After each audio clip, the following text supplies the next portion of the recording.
Some people argue that if God's existence were more evident, then they would believe. If they could just see God perform a miracle, then they would believe.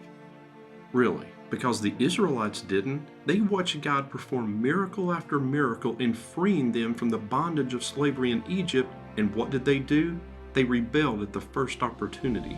So even if God made his existence undeniable, it doesn't necessarily mean that people would want to have a relationship with him. The Israelites didn't, Satan didn't, many of the angels didn't, and rather than believing Jesus when he performed miracle after miracle, did everyone believe in him? No. Not only did they not want a relationship with him, they wanted to kill him. So the simple knowledge that God exists is not going to make everyone suddenly fall on their knees and worship God.